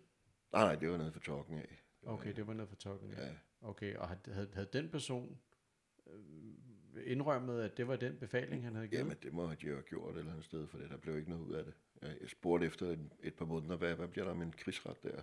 Du har da vel lagt indsigt? Sker der noget eller ej? Og hvis ikke du har hørt noget, så bare glem det. Det har jeg glemt. Okay, som om det er en parkeringsbøde, ikke? Ja, ikke? Det var fint. Ja, det er bare, hey, my bad, you're good. Ja. Vi ses. Jeg fortsætter arbejdet. På mandag, ikke? Okay, godt, ja. Vær lige top-tunet og bevæbnet igen, ikke? Ja. Det er ikke så godt at have en sur mand, der render rundt ned i tokken med et skarpelat. Nej, det var sådan en lort, der har hængende over hovedet hele tiden, ikke? Ja. Hvis man skulle passe sit arbejde. Ja, det er jo også lidt eller hvad den hedder på dansk, The Scarlet Letter, lidt det der heksebogstav, ikke? Ja, at du er stigmatiseret for at være ham, der ikke kan finde ud af at parere ordre. Nej, det var der ikke nogen problem med. Nej, det var der. Nej, overhovedet ikke. Altså, det var noget officerer, som ikke havde noget med os at gøre. Så der var ikke noget, der faldt tilbage på mig. Jeg havde ikke gjort noget forkert alle sammen. De var på min side. Der var ikke noget overhovedet. Ja. Det var også det, der blev ikke noget ud af det. Altså, tingene var, alting blev meldt, som det blev meldt. Altså, som hvad der skete, så der er ikke nogen, der har løbet om hjernen med noget, eller gjort noget forkert på noget tidspunkt. Nej. Altså, hvad med rang på det tidspunkt? Var du stadigvæk der var stadigvæk over i der. Okay, og du havde ikke noget ønske i at komme højere op, eller nej, hvordan? Nej, det er fint, ja. Du ligger og... Jeg kan godt lide at være på fronten. Jeg er sikker på, at jeg gør en forskel.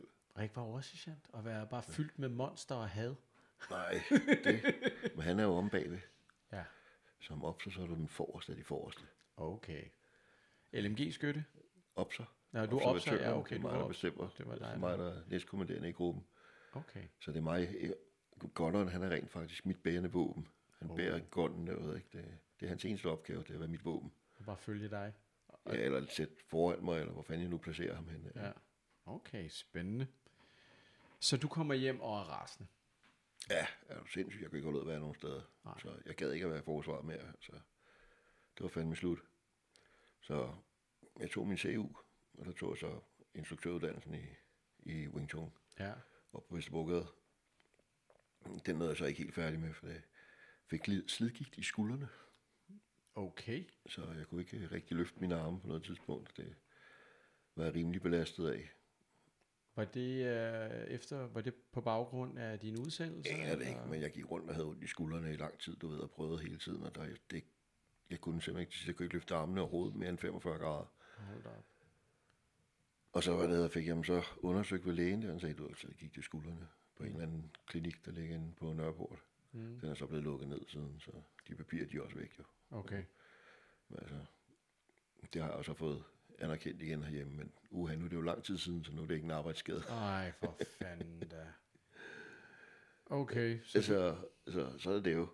Altså, jeg tog uddannelsen så meget jeg nu kunne der, og så, da det var færdigt, så fik jeg så min bonus for forsvaret og tænkte, nu tager jeg sgu en tur til Thailand og kommer væk fra det hele, for det var ved at gå galt herhjemme. Altså.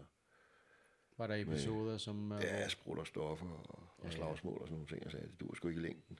Ja, du kører den gale vej der. Og du søger sikkert hen for al spændingen. Og det, jamen, det er jo det, når man har været oppe i den der højde der, så er det svært. Så er det svært at komme tilbage igen. Ja. Man søger, man mangler noget hele tiden. Ja. Så du kommer til Thailand så for at træne noget Muay Thai, tænker jeg? Nej, det var bare ferie. For at koble af og komme på ferie, så bliver jeg hernede en måneds tid i hvert fald. Jeg har været der et par gange før med nogle kammerater. Og det er sgu et dejligt sted. Ja, det. Folk er søde og rare, det er simpelthen paradis på jorden. Ja. Ja, min mor, hun er fra Malaysia, så det er jo lige ved siden af. Ja, så der har jeg også været en del gange. Det er et dejligt sted også. Ja, det er simpelthen smukt. Ja. Man kan bare nyde at være. Altså. Ja, specielt på, når man kommer lidt uden for byerne og ude på øerne. Ja. Min mor er fra Borneo, så det er jo lidt mere stille og roligt. Ja, det var dejligt. Og så tænkte jeg, altså, der er jo masser af turister og ting og sager, så jeg tænkte, jeg åbner sgu et bodyguard-firma hernede. Ja. Og så kan jeg se, at jeg kan tjene nogle penge på at passe på nogle gæster på hotellerne og sådan noget der, når de har nogen. Det ved man aldrig. Altså, og så undervise nogle lokale og noget. Ja. Så prøvede jeg at gå i gang med det, og fik papirer på det. Det tog bare en helvedes tid at blive godkendt, jo. Jeg tænker, at der er nogle sikkerhedsforanstaltninger, du skal igennem. Så der gik et år, før jeg fik min arbejdstilladelse, og så havde jeg ikke flere penge tilbage. Så måtte jeg jo finde på noget andet at lave. Og så var der en, der sagde, at du kan da ikke gå i bank i ring og bokse i stedet for det. Så det kunne jeg da egentlig godt. Altså, nu har jeg så ikke trænet og lavet noget i lang tid, så det lå lidt langsomt lige i øjeblikket. Ja. På det tidspunkt der, når man... Det gjorde jeg så prøvede jeg at gå i ringen. Og så, til at begynde med, fik jeg jo en røvfuld, så det er der ikke noget at sige til. Jeg havde ikke nogen anelse om, hvad jeg lavede. Jeg gik næsten lige for baren af, og så gik jeg op og boksede. Ja, men det kan man jo gøre derinde nu. Ja, det kan man nemlig godt. Jeg havde lige 2 dages forberedelse der, og så op i ringen. Og også bare sådan slappet af, mand. Ikke? Nå. Men det var en sjov oplevelse. Det var... Og så blev jeg sur jo. Altså, det gad jeg fandme ikke at finde mig i. Så jeg gik ned på det der træningssted der dagen efter, og så trænede jeg så de der 8 timer om dagen. Og så gik jeg op og trænede og gik op til kamp igen. Og så gik der 3 måneder, så tog jeg bæltet om. 3 måneder, og så tog du bæltet i den vægtklasse? Ja. Hvad var det for en vægtklasse? Jamen, det var sværvægt. Det var sværvægt. Hold da op. Der må der også have været andre nationaliteter end thaier, der er oppe i de vægtklasser, er der ikke? Ja, det er den sydlige del af Thailand. Ja. Så jo. Det var en englænder, jeg tog det fra. Okay. Så der var en lille pengepunkt med til det? Ja. Jamen, jeg havde ikke nogen penge, så du kan tjene 1000 kroner, det får du for sådan en kamp der, og så 2 kampe om måneden der, det er nok til at leve for det på det tidspunkt. Ja, det er rigtigt, ja.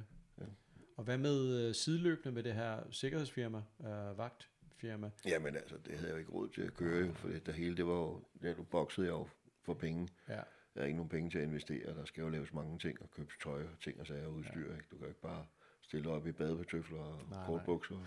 Så du oplyste det? Nej, det er bare lukket. Okay. Altså, men det kom aldrig rigtig i gang. Ja. Nej. Det var lidt ærgerligt. Og så boksede jeg så i 1,5 år dernede, og så fik jeg så kontrakt med et engelsk sikkerhedsfirma i Irak. Okay. Og var det noget eller Blackwater-agtigt outfit? Nej. Det var gamle SAS-soldater, der har det. Okay. Så det var væsentligt meget mere afslappet. Okay. Hvad for nogle opgaver, hvis du må tale om det, hvilken slags opgaver gik det ud? Træne de lokale, og så kørte vi, personsikkerhed. Ja. For forskellige firmaer, der kører rundt og laver ting dernede og kigger på området. Og så havde vi nogle konvojer på et tidspunkt, altså lavede alt muligt mærkeligt. Okay. Og var der noget bemærkelsesværdigt ved de ture?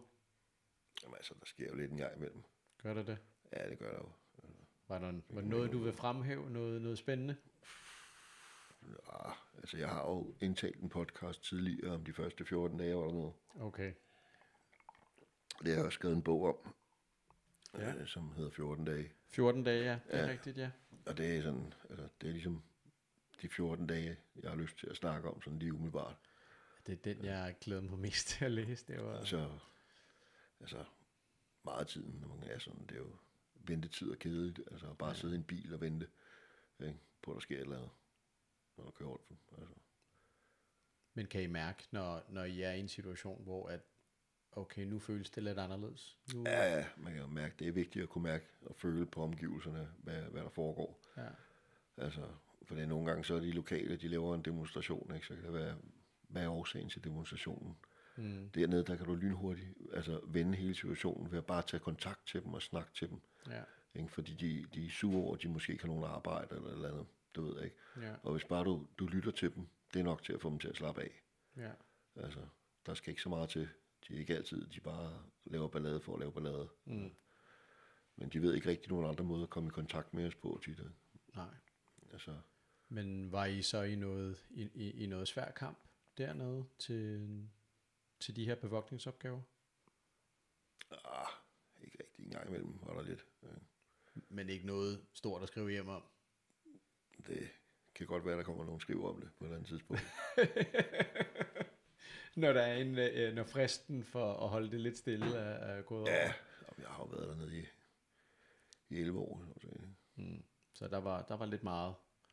Der skete noget de første år. Ikke? Man ser også mange af de amerikanske og engelske køretøjer, der var jo kraftedeme med vejsidebomber alle steder jo. Okay, og det er der, I begynder der kørte vi rundt dernede, ikke? Altså, men problemet er jo den dag i dag, man panser sig jo større for at passe på folkene. Ja.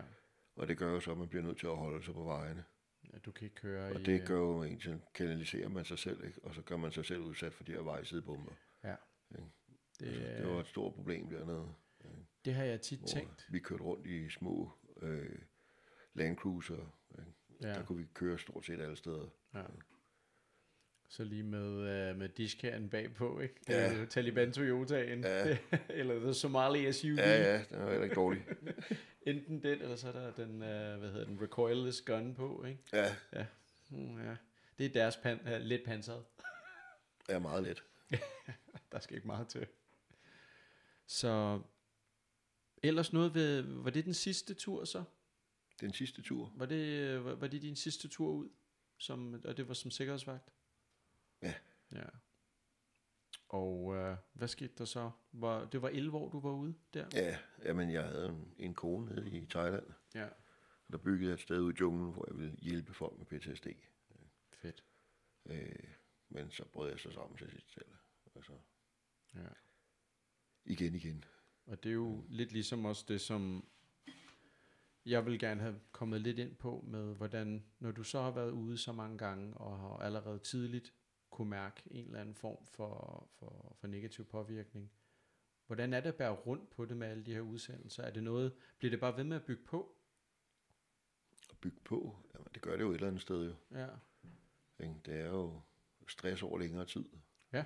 Det er jo ikke enkeltstående øjeblikke, der sådan ligesom har udløst det. Det er jo ufattelig mange situationer konstant, som kører rundt. Ikke?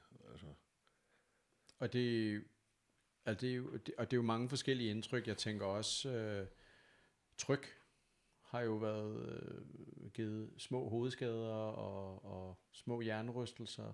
Ja, det gør det jo. Ja. Altså, de der traumatic brain injury. Ja, TBI's. Ja. Så det er jeg ikke blevet undersøgt for. Nej. Så det er ikke til at vide. Og det er der højst sandsynligt nok noget med, men nu har du også dyrket kampsport, og det hører jo lidt ligesom os til. Ja, man får en på hovedet en gang imellem. Ja, og har man ikke paraderne op, jamen, så bliver man straffet. Det er det. Og så der må være altså lidt TBI's rundt omkring. Ja, det kunne da godt tænkes. Jeg har da 6 diskusprolaps og brækket nakken 2 steder. Så. Ja, det er, lad mig sige, havde du været en brugt bil, så havde vi nok... Ja, så var jeg nok blevet solgt for længe siden. Til skrot? Nej, du ser ud til at være i god form. Ja. Og så skal du bygge det her sted i Thailand, for ligesom at hjælpe... Ja, det gjorde jeg over nogle år jo. Ja, og mens jeg var contractor, så brugte jeg pengene til at investere dernede, og så håbe på at kunne leve af det bagefter. Og så have sådan en træningssted dernede, hvor man kunne hjælpe folk, og også bare komme ned og træne. Tænker pengene var lidt noget andet, end at være i forsvaret? Ja, det er jo hurtigt. Det var ikke tosset. Nej, men der er også høje krav. Det er der. Høj løn, høj krav, høj risiko. Ja. Fik I fin gear? Nej, det var noget gammelt lort, det meste af det til at begynde med. Min første tur, der havde jeg en farvekopi af Irak, og så var der en stjerne, det var så, Bagdad, og en prik, hvor der stod Basra. Det var dit kort. Og du skal herop, så satte han en kuglepindsprik. Jeg stod bare og kiggede på ham, okay, kan jeg få en GPS eller noget? Det har Nej, det har vi ikke noget af.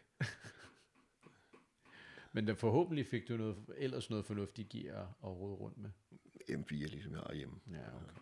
Det var også stille og roligt. Ja, det var... Det meste af det, men med tiden, der køber man sit eget, for det er væsentligt bedre, end det man får udleveret. Ja, det er også det indtryk, jeg har. Ja, sådan er det. Så de fleste, de har købt deres eget. Ja. Også, men det er også sjovt, så man ligesom, gå og prøve udstyr og prøve en masse fede ting. Altså, det er jo... Jeg tænker også, når man er udsendt dernede, og man er dernede, så er der lidt nogle andre indkøbsmuligheder på nogle af de ting, man måske ikke kan købe herhjemme, om man vil. Ja, altså hjemme, vi har jo alle de amerikanske lejre, PX'erne, de har afkræftet med så meget udstyr, det er helt vildt. Ja. Der kan man købe alting, ikke? Ja. Og så de lokale bazarer, du ved ikke, der kan du altså også bare købe alt muligt mærkeligt, altså det er jo fuldstændig uhæmmet. Guldbelagt Kalashnikov? Ja. Du kan få alt. Har du penge, kan du få. Ja, præcis. Sådan. Men altså, når man kører dernede som et ordentligt firma, så skal man altså godkendes af staten, og vi får ID-kort og våbentilladelse og sådan noget af den. Ja, Ministry of Defense og Ministry of Interior i Irak. Ja. Så der er ikke noget, altså man bliver vettet, for at man får lov til at køre rundt og opføre sig sådan dernede. Jeg tænker også, der er nogen, der får en lille håndfuld penge, lige for at få tingene til at gå lidt hurtigere og glat. Ja, altså alting skal smøres. Ja, te-penge. Ja. Chai-penge, ja. Men så hvad var indgangsvinklen til det her sted i Thailand, til folk, der havde PTSD? Hvordan ville du arbejde med det? Det ved jeg ikke. Nu ville jeg jo, det eneste jeg tænkte på, det var at komme ned og få noget ro, og få noget ordentligt at spise. Ja. Altså sund mad, og så få noget træning og sådan noget der. Og så forhåbentlig, altså de fleste får det bedre, hvis de kommer lidt væk og får ro på tilværelsen, og kan få lov til at gå og hyggetræne og sådan nogle ting. Altså du ved ikke, det var det eneste, jeg havde sådan til at begynde med, for det var sådan, jeg som havde fået mig selv tilbage dengang, at jeg startede med at have det dårligt, da jeg kom til Thailand. Det var på det tidspunkt, hvor jeg begyndte at træne og bokse. Det var der, jeg ligesom fandt tilbage til mig selv og faldt til ro. Ellers så var jeg jo kraftet med det hele tiden kørt. Jo, ikke? Ja. Og så var det ligesom om, nu faldt jeg tilbage igen, og nu havde det fandme godt. Ikke? Og så fik jeg så en tur mere, da jeg kom ud som contractor. Og så til sidst, så sad jeg ved at skyde hovedet mig selv, jo, og kunne ikke holde ud at være nogen steder, og ville hænge mig selv hele tiden. Ja. Så det var meget præget af mørke selvmordstanker? Ja, altså det var forfærdeligt at have. Jeg kunne også ligesom gå ud af sig mig selv og sige, der er du sindssygt din tankegang, den er helt blæselig nu skal du sige til noget med at have noget hjælp, kammerat. Det kan ikke være rigtigt, du skal sidde og tænke sådan der. Nu må du altså lige være med at trykke på knappen. Ja. Og så lægger du tingene væk, og så går du ind og lægger dig. Og hvad med det danske forsvar? Hvor er de henne? Jeg havde forladt landet jo, som på ferie, du ved ikke, så jeg skulle bare væk fra det hele et eller andet sted. Ja. Og så havnede jeg så dernede og fandt mig selv igen, du ved ikke, og så for det penge gør man, og så kom tilbage til, at nu er jeg hjemme igen. Ja. Da jeg kom derned, ikke, der var jeg jo hjemme igen, altså med de her gutter her, ikke, det var så dejligt. Ikke? Og så var det ligesom, så startede man forfra, jeg har det jo konge, jeg har fundet mig selv, og nu kan jeg det hele igen, du ved. Ikke?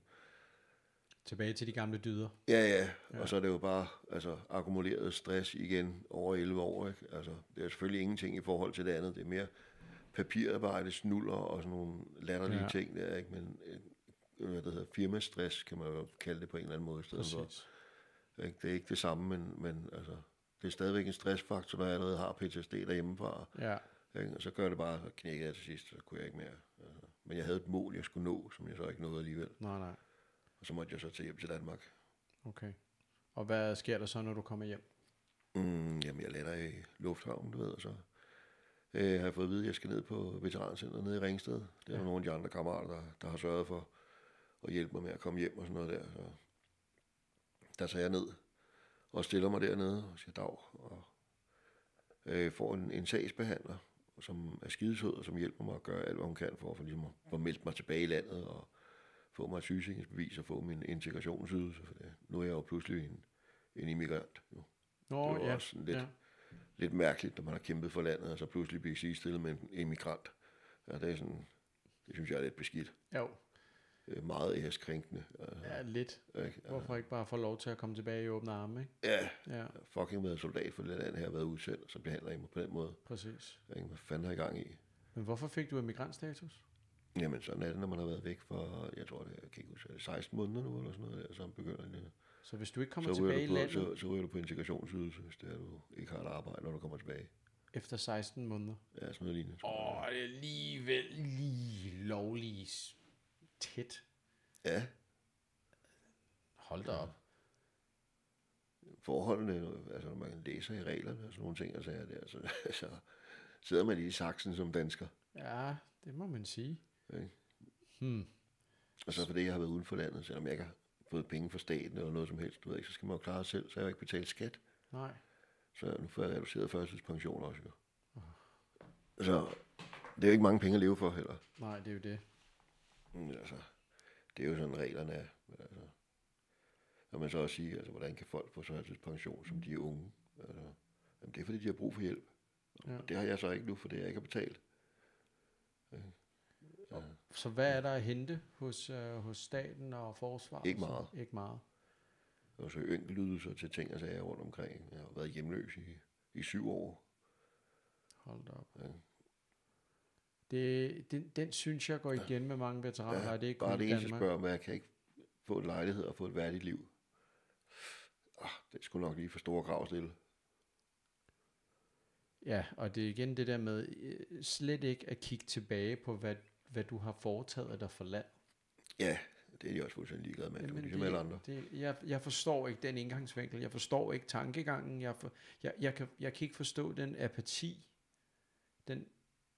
Jamen altså, nu har de lige givet folk et par år mere på pensionsalderen, ikke? Samtidig med, at de giver sig selv en lønforhøjelse på et par 100.000, ikke? Altså, der kan du se. Ikke? Det er ingen respekt for danskerne. Nej. De skal bare arbejde til det dør, altså. Ja. Sådan det var jo også det, jeg fik det indtryk af, da jeg havde Jesper på, der har været i Afghanistan. Han sagde også bare, at der var et par af kammeraterne også, der havde det væsentlige værre, end han havde åbenbart haft en bedre måde. Hvis ikke du har PTSD, når du møder systemet, så får du det kraftedeme af systemet. Det kan jeg godt love dig for, mand. Er du åndssvag? Det er tragisk komisk. Det er det. Altså, det er ligesom det der fucking Asterix og Obelix og det der sindssyge hus der. Du bliver bare sendt rundt hele tiden, altså. Udfyld den her. Ja, fuck dig, altså. Og hvis du ikke har udfyldt den, kan du ikke få lov til at udfylde den. Ja. Og det er oppe på 4. sal. Og man er bare helt rundt på gulvet, altså. Jeg har mistet min orienteringssans, efter jeg har fået PTSD fuldstændig. Ja. Jeg har levet af at finde vej altid, og vide, hvor præcis jeg er henne af midt ude i ørkenen. Altså, og nu kan jeg ikke fucking finde over på den anden side af gaden. Nej. Altså, det er virkelig, virkelig. Det var virkelig hårdt for mig også.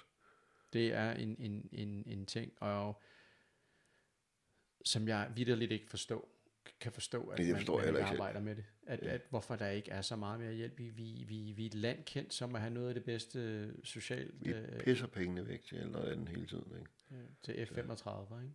Ja, men altså, alt kunne gøres meget mere effektivt. Jo. Og specielt at passe på vores sårede kriger. Ja. Det forstår jeg vitterligt ikke. Og, kan man ikke være bekendt. Nej. Men igen, de har ingen respekt for vorene overhovedet. Det er kun deres egen lille sø, de sidder og sejler i. Og når selvmordstallene, og du kan se på, hvordan de klarer sig, når de kommer hjem. Og der er ikke nogen planer, når de kommer hjem heller. Det er også derfor, jeg har skrevet bogen. For at hjælpe folk, og det er den vej, jeg har fundet vejen ud. Altså. Og det har det været terapeutisk ligesom at skrive de her bøger? Meget. Det har det helt sikkert. Altså, This is the way hedder den. Ja, This is the way, ja. Ja, vejen til livet. Det er har vi her. Simpelthen vejen, du finder tilbage og får det meste ud af livet.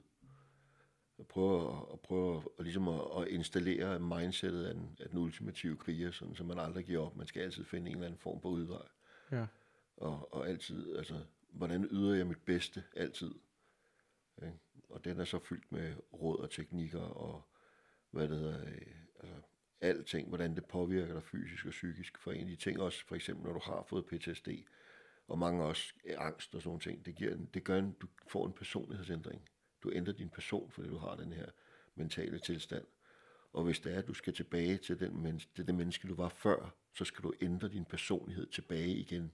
Og så hvordan du planlægger at ændre din personlighed tilbage til at komme tilbage til det menneske, du var før, at du fik de her mentale tilstande eller skader. Men du skal jo lidt ligesom yde førstehjælp på dit indre og dit sind. Ja, jamen det er det. Altså, og de teknikker, man kan gøre, hvordan man arbejder med sin angst, og hvad for nogle, kosttilskud, man kan bruge til at påvirke sig selv, både fysisk og psykisk. Hvad for nogle, vejrtrækning, men også diæter, altså det der med, at folk, de skal kun være veganere, eller de skal kun være det ene, og de skal kun være det andet. Det vigtigste er, at du lytter til din krop, altså, og finder det, du er godt med at lytte til dem, der er omkring dig. Hvis du ser mærkelig ud, eller et eller andet, så kan der være, der er noget galt i maden. Det er ikke alle, der har en kæmpe allergi, men der er nogle ting, vi ikke alle sammen bare har lige så godt med. Inflammationer, småinflammationer kan komme i maven. Ja, altså, det kan være småallergi af en eller anden art, noget du ikke rigtig, du harmonerer ikke med den mad, du spiser. Præcis. Og det er det vigtigste, det er at simpelthen at skabe harmoni i din krop, og harmoni med dig selv, sådan så du falder til ro i dig selv igen. Præcis. Og så er det, du ligesom begynder at hele dig selv. Og så alle de her, altså alle hvad der er teknikker og muligheder, og også med hvad de forsøger med at forske i nu, med både ketamin og psilocybin og LSD og ayahuasca og som er DMT jo. Ibogaine også. Ja, men der er mange forskellige, og det der med, altså det er naturmidler. Det er vigtigt, at man prøver ligesom at holde sig væk for det, lægerne giver en. Ikke at man har brug for, det har man tit og ofte, for det, altså, man kan have det af helvede til, at der er mange ting, de hjælper på, men det vigtigste er altså at leve sundt og have et godt helbred og sørge for, at man får ens vitaminer og mineraler og få det absolut optimalt ud af sit liv. Altså. Og det er det, den laver. Det er en guide til. Og så om du er knækket selv, eller om du ikke er, eller om du starter altså ud fra ingenting og bare, jeg vil være et bedre menneske. Jeg vil have det mest ud af livet. Og det her er simpelthen en guide til at finde din egen vej. Rigtig vigtigt. Og det er den, der hedder This is the way. Ja. Jeg har det stående. Ja, den er der nemlig. Og lad os lige gå igennem dine bøger, fordi du har jo også, som du også nævnte før, du er også forfatter. Og du har jo skrevet, som jeg kan se her, 1, 2, 3, 4, 5 bøger indtil videre. Ja, det er dem, der er på vej ud lige i øjeblikket i hvert fald. Og det er 14 dage, som handler om din udsendelse. Ja, det handler om de første 14 dage. I Irak med sikkerhedsfirmaet som private contractor. Og så har du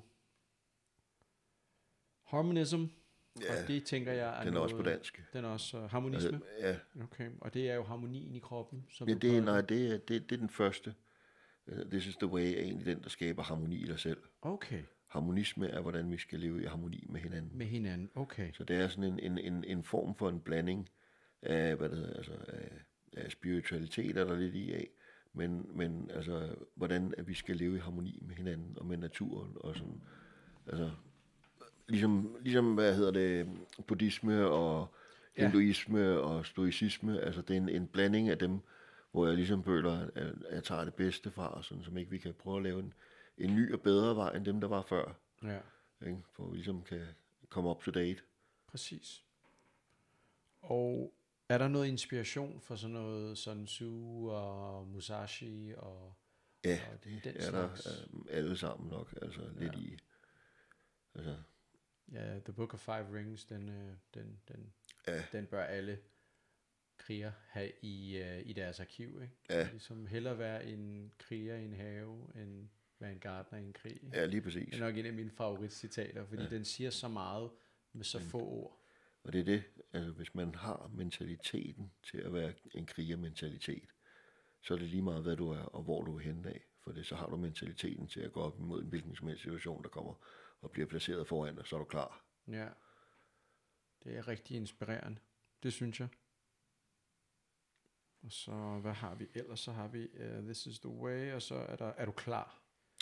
Klar, ja, det er ligesom for eksempel en god idé, hvis det nu her, vi har alle de her katastrofer, der kører, og de, hvad det hedder, igen, skal du i krig? Er du bange for, at der kommer krig? Hvordan, det er ligesom en prepperbog, bare hvordan er du klar mentalt? Hvordan gør du dig selv klar mentalt? Det glæder mig også til at læse. Og så et masse spørgsmål, du ligesom skal stille dig selv, kritiske spørgsmål, og se om hvis du kan spare ordentligt inden for de her ting, på de her spørgsmål, jamen altså, så er du klar. Så føler du dig klar, du er ikke i tvivl om, du er klar til, hvis der sker et eller andet, så skal du fandme nok finde vej til at ordne det her pisse her. Og det er jo også sjovt, fordi det fører mig hen til det næste spørgsmål. Nu, sådan som den verdenssituation ser ud nu, vi kan jo ikke undgå, som almindelige mennesker, lægge mærke til, at nu har hjemmeværnet fået en ordentlig pose penge, og der er en masse nye, der kommer til. Hvad er det, tror du, at vi skal være klar på? Nå, men altså, det kan være underordnet, hvad fanden det er, men altså, om du prepper, du kan fylde hele huset op med mad, men hvis ikke du har nogen anelse om, at har den rigtige mentalitet, så sidder du bare og græder over et hjørne af lorten, der kommer, ikke? Så hvilken mentalitet skal vi gøre os klar på til? Jamen, man skal jo have en overlever indeni, altså, men igen, henvisning tilbage til den anden, hvordan får du opbygget dig selv til en krigermentalitet, men du kan jo teste dig selv i bogen og se, om du i det mindste kan være, har jeg en chance for at overleve mentalt. Præcis. Ikke? Under et højt stress. Ja, men også i det hele taget, hvis du skal ind og være soldat, så prøv at læse bogen. Ja. Og se om, at det ikke, ved du hvad, du skal altså være klar på de her ting her, du kan risikere at komme i krig. Så du skal altså tænke dig om. Ja. For det er ikke bare sjov blad det hele. Nej, det er det ikke. Ja. Det, alle øvelserne er sikkert sjov blad, men så lige pludselig en dag, så... Det bliver virkelighed, det gør det jo en dag. Ja. Det er jo den der med... Så er det bedst at være klar. Ja, jeg kommer til at tænke på de der i Black Hawk Down, hvor de står sådan lidt... Sir, I think they're shooting at us. Ja. What do we do? Så vender han sådan, shoot back. Ja. Det er sådan... Den, der ikke har prøvet det før, kontra den, der har, ikke? Ja. Og den, der har været i det længe. Ja. Og sikkert også har båret noget bagage med tilbage. Ja. Blik på det. Men er der noget, er du bekymret for landets fremtid? Hvordan verdenssituationen ser ud? Overhovedet ikke. Nej, vel? Ingen skid. Det hele er et stort skuespil. Altså. Ja. Det hele er styret den 1% over i USA. Selvfølgelig er det som det. Arrangerer alle de her krige for at lave en masse penge. The deep state. Lige præcis. Lige om lidt banker det på døren, og så er der sorte helikopter, ikke? Nå, jamen altså, det er jo så tydeligt, at alle ved det jo. Det er jo den dårligste holdt i hemmelighed nogensinde. Ja. Altså, så det er bare ikke alle, det er sjovt, de kan kalde det en konspirationsteori, for beviserne er der alle steder. Præcis, og det er jo det der med, at vi i Danmark måske griner så meget af amerikanerne, fordi de slet ikke stoler på deres regering, men gider man sætte sig ned og kigge på, hvor meget de er blevet lovet. Hvor den regering, den er i virkeligheden. Altså, Tonkinbugten i Vietnam, løgn og latin. Hele pisset. Irak, løgn og latin. Skal ikke komme og fortælle mig, at Cuba, der var ren mel i posen der. Det er altså, ren mel i posen nogen steder, det kan jeg godt lov for. Den eneste reelle krig, de havde, det var vel mod englænderne tilbage i... 2. verdenskrig. Alle de andre, de er garanteret mere eller mindre... De er blevet hjulpet i gang af militærindustrikompleks. Altså, jeg er ikke i tvivl om. Jeg har stadigvæk tvivl omkring Pearl Harbor, om hvorfor fanden og hvad. Hvis de bare havde ladet det være. De vidste det jo længe før, at de kom. Og så kunne der produceres. Og så kom der en krigsøkonomi. De slagter med glæde nogle af deres egne, hvis de kan starte en international krig. Altså. Ja. Det er de fuldstændig ligeglade med. Sådan, det er alle siderne. Det er det. De skaber deres egen fucking undskyldninger for at gå i krig og sådan noget. Nej. Men Morten, lad os lige gå tilbage lige her og se, hvor kan man få anskaffet dine bøger? bliver udgivet med Mellemgård forlag. Ja, og det er mellemgård med 2'er.dk. Og der kan man gå ind og søge på Morten Jessen og finde dit arkiv, eller dit... Ja, der er kun 2 af dem ude nu. Den næste Harmonismen kommer her den 19. i næste måned.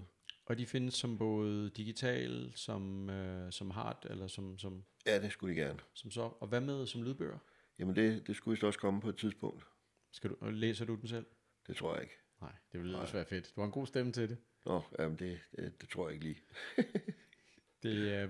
Hvem kunne du tænke dig, der skulle læse dine bøger? Har du en... Det ved jeg ikke, men jeg synes ikke rigtigt. Jeg er jo selv halvordblind jo. Okay. Så jeg har svært ved at læse. Så derfor så gør det ikke nogen mening, at jeg gør det. Det skal helst være en, der kan få det til at lyde godt. Ja. Og det tror jeg ikke. Altså. Søn Ole Testrup ikke er her, ikke? Ja, det kunne have været sjovt. Og lad os... Men så... Du laver også musik? Ja. Og... Ja, men det jeg digter jo også. Ja, du er jo simpelthen du holder dig jo virkelig travlt beskæftiget med ligesom at komme ud i alle genrerne. Ja, jeg digter jo, det er også nogle digtsamlinger, der er en digtsamling ude nu også. Ja, også hos Mellemgård? Ja, den er så på engelsk, den første. De andre, de kommer så også på dansk. Okay. Så nogle gange så kommer jeg til at skrive på engelsk i stedet for på dansk, og så fortsætter jeg bare til at er færdig. Det gør jeg også. Og så må jeg jo så oversætte det bagefter, eller skifte om, du ved ikke, afhængig af, hvordan jeg starter. Præcis. Jeg vil gerne have det ud på både dansk og engelsk. Det kan jeg godt forstå. Jeg har en masse kammerater i udlandet, som også godt kunne bruge bogen, men nu skal jeg lige have fået den oversat. Jamen, du siger bare til engelsk i mit modersmål, så kan vi jo altid kigge på det, hvis det er det. Ja, men det kan så. Jeg taler bedre engelsk, end jeg gør dansk. Ja. Så igen, ligesom dig, vi har været ude at rende og bo andre steder, så sprog kommer jo.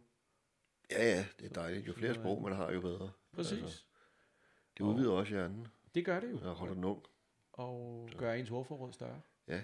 Og det hjælper jo også med hjernesynapser. Ja, men det er jo det. Det gør det med kampsport også, hvor du bruger både arme og ben og sådan nogle ting. Det er også noget, der aktiverer hjernen ekstra. Det gør det. Og får den til at arbejde sammen bedre med de 2 halvdele. Der er jeg rigtig glad for jiu-jitsu nu i min alder nu, hvor nu virker det meget som leg, men det virker som, at vi spiller skak. Ja, og det du får en dejlig kropsbevidsthed. Præcis. Ja. Også omkring, skal min albue vende hele den? Nej, det skal den ikke. Ja, også det. Som man siger, det er jo kunsten i at folde tøj, mens folk har det på. Ja, det er også en god idé. Og der får jeg heller ikke så mange på hovedet, så det er også rart. Nej, det er også en af de gode ting med det. Men hvad med musik, hvor nu har jeg lyttet lidt til noget af det, og det er jo meget sådan noget... Det er jo noget måske, der skaber lidt ro. Noget af det skaber ro, men det er jo nogle af mine digte, de ting, jeg har inde i hovedet, du ved, som jeg får ud. Og så får jeg dem sat over i sådan en AI-musikmaskine. Ja. Og så prøver jeg at se, og så giver jeg den nogle informationer, og sådan vil jeg gerne have nummeret. Og så ser jeg, hvad der kommer ud i den anden ende. Fedt. Ja. Og hvor, der kan man finde det på YouTube, ikke? Men hvad er det, man skal søge efter? Det havde jeg lidt svært ved ligesom... Jessen 300, uden mellemrum. Jessen 300. Ja, det er nok det nemmeste, tror jeg. Og det er din digte. Jeg synes, der var noget... som det hedder... Den hedder This is the way, vejen til livet også. Den ene af dem. Ja, This is the way, vejen til livet. Det var den, jeg dykkede. Den havde en rigtig god vibe til det. Ja, men det er budskabet i teksterne, man skal høre på. Ja. Der er mange budskaber i alle de her. Igen, ligesom altså en del af bogen er også at lære at lave sådan nogle ting som selverformationer, for eksempel. Ja. For ligesom at opbygge sig selv igen, specielt når man har været knækket.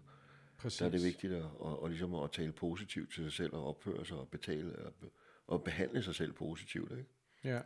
Og der er selverformationer, det er jo kendt til at virke igennem flere århundreder, men det er jo noget, man er gået væk fra mere eller mindre. Det er jo ikke noget, man sådan ligesom står og snakker til dig selv i spejlet, du ved ikke. Nej. Nu skal vi medicinere. Ja, du skal have nogle piller, så du får det godt igen. Men der er altså mange teknikker, som man kan bruge, så man kan narre sig selv til at få det bedre. Altså, jeg er aldrig bleg for at tale med mig selv, fordi nogle gange er jeg den klogeste i rummet. Ja, lige præcis. Alene, så må jeg jo tale med mig selv. Og det er en af det, og der bruger jeg så digtene til at læse digtene, så giver de et budskab, du ved ikke, så det alt sammen giver budskaber til, hvordan vi skal respektere hinanden, og altså hvordan landet burde være, og sådan nogle altså forskellige ting, altså hvordan vi skal stå sammen, og alt sådan nogle ting. Altså, og også det er fint at være uenig med hinanden. Ja, jamen det kan vi da alle sammen være. Ja. Men det er jo også, altså nogle af dem, det er jo også altså, om krig og sådan noget der, ikke? Altså det er det jo. Det kan jeg jo ikke undgå. Men jeg prøver så vidt at holde meget af det derude, men det er altså, soldatermentaliteten i musikken. Men det er jo også det, du ved. Ja. Og hvorfor ikke tage det er også det? Ja, det er også det, jeg vil prøve at installere i folk, sådan, så de får den der krigermentalitet, så de aldrig giver op.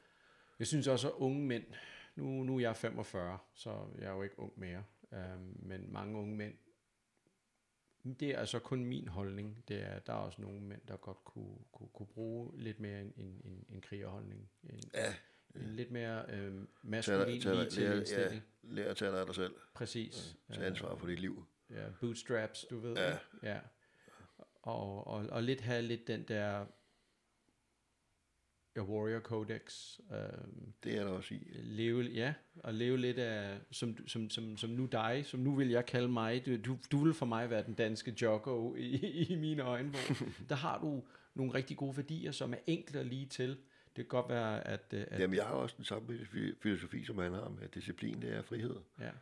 Altså, jeg lærte dem først at kende, da jeg lå herhjemme. Ja. Men altså, jeg har altid holdt disciplinen som det minimum hele tiden. Og lige meget, hvor ringe jeg har haft det, så er det op, ud og træne, kom så afsted. Ja. Og når den er overstået, så kan du lægge dig ind og være sørgelig bagefter igen. Præcis. Men du skal kraftedme ud og træne hver evig eneste dag, som minimum.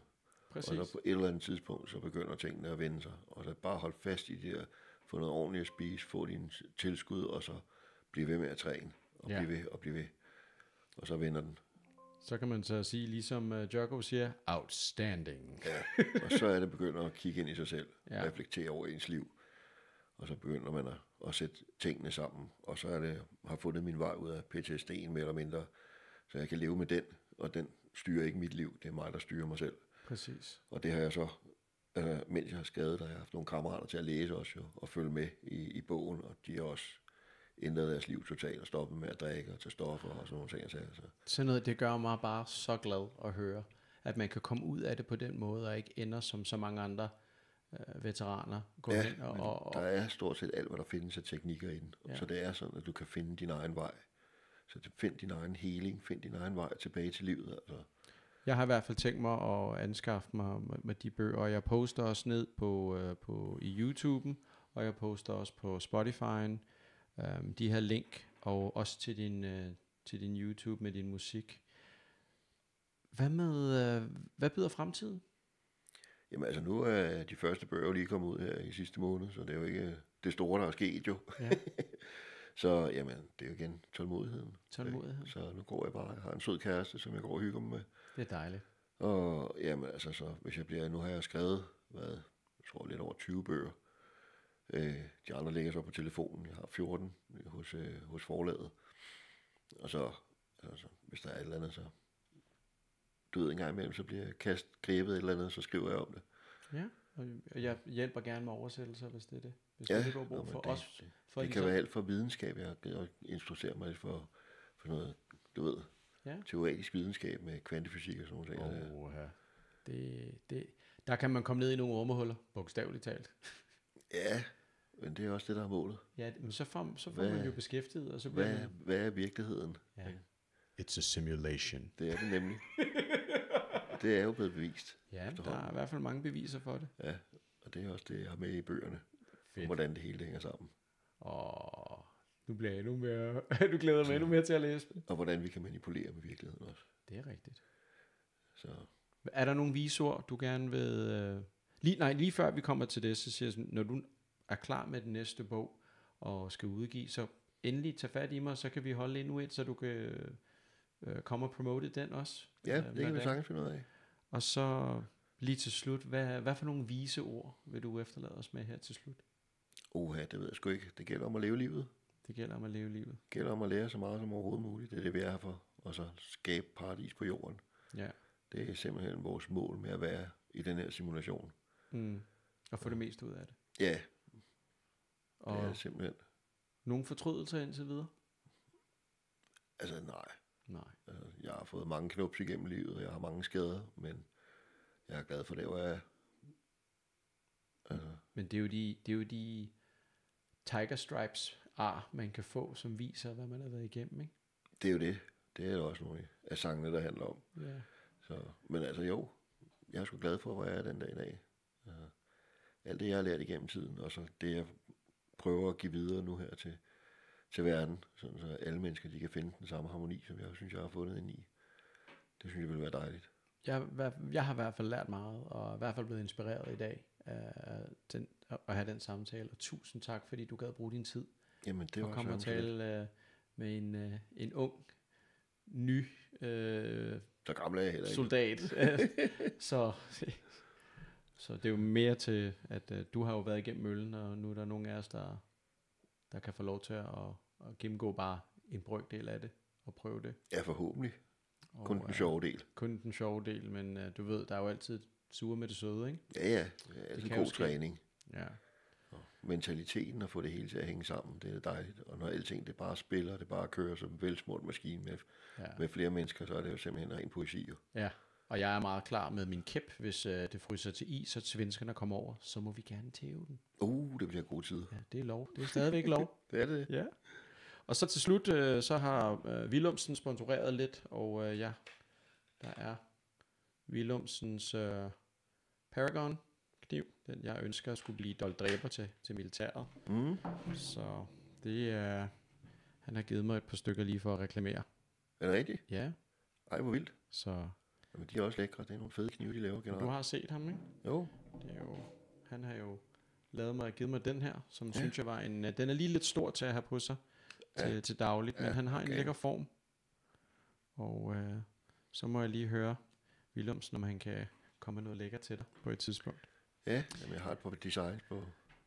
Du har også nogle designs? Ja, jamen jeg laver alt muligt. Jeg har en masse opfindelser, som jeg får en eller anden tosset idé, så skriver jeg dem ned i min telefon, så jeg har flere sider med alt muligt mærkeligt. Som I kan høre, så bliver det ikke sidste gang, at vi har The Madman Morten Jessen på besøg. Du er lige blevet, det er blevet dit kælenavn. Det er The Madman Morten Jessen. Ja.